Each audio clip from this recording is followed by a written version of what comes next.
यो ब्राह्मणलाई सिधा दिन्छ नि लास्टमा सबै थोक सकिसकेपछि हजुर हजुर त्यो सिधा दोडा बनाएर दिन्छ विशेष गरी त्यसमा अब आलुहरू पनि हुन्छ नुनहरू हुन्छ है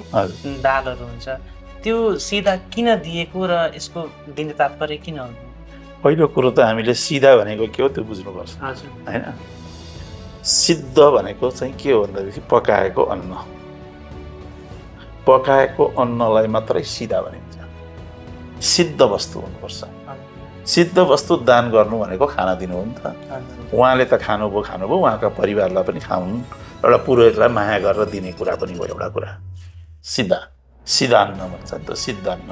अब आमान्न त भनेकै छैन त्यहाँ काँचो अन्न दिनु भनेकै छैन काँचो आलु दिनु भनेकै छैन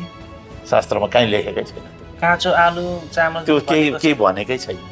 त्यहाँ सिद्धान्न भनेको छ सिद्ध भनेको चाहिँ पाकेको वस्तुलाई मात्रै सिद्ध भनिन्छ सिद्ध भनेकै पाकेको वस्तु दिनुपर्ने त्यसो भए यो जुन दिने चलन छ यो भने चाहिँ शास्त्रमा यसको उल्लेख छैन यसको केही उल्लेख छैन शास्त्रीय प्रमाण केही पनि छैन सिधा भनेकै पाकेको अन्न परिवारका लागि पनि लगेर खान दियो है भनेर दिएको मात्रै हो उनलाई त त्यहाँ दिइन्छ नि त परिवारलाई पनि अब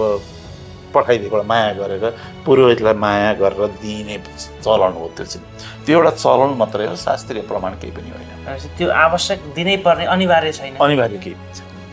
दक्षिणा दिएकै हुन्छ अब दक्षिणाको पनि कुरा आउँछ अब यहाँनिर सिधा मात्रै नजानेर हामीले दक्षिणा पनि बुझ्नुपर्छ दक्षिणा के हो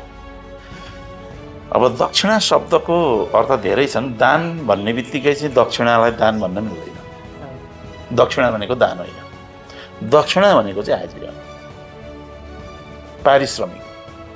दक्षिणा जब जहाँ आउँछ त्यो चाहिँ के हो त भन्दा उसको पारिश्रमिक तर मैले सुनेको त गुरुजी दक्षिणा भनेको दक्ष अनुसार गरिने दान हो भनेको होइन त्यसो होइन दक्षिणा के भनेको छ भने दक्ष त्यही त भनिन्छ पारिश्रमिक एउटा वेद पढ्ने छ एउटा चण्डी पढ्ने छ एउटा भागवत पढ्ने छ एउटा के पढ्ने छ त्यो अनुसारको ज्ञान छ नि त उसकोमा त्यो ज्ञान अनुसारले उसलाई दिनुपर्ने अलग अलग खालको दक्षिणा हुन्छ कसैलाई 1000 रुपियाँ दिनुपर्छ त कसैलाई 1500 कसैलाई 200 मात्रै पनि दिनुपर्ने हुन्छ कसैलाई केही पनि 500 पनि होला त्यो त्यतिखेरको समय अनुरूप छ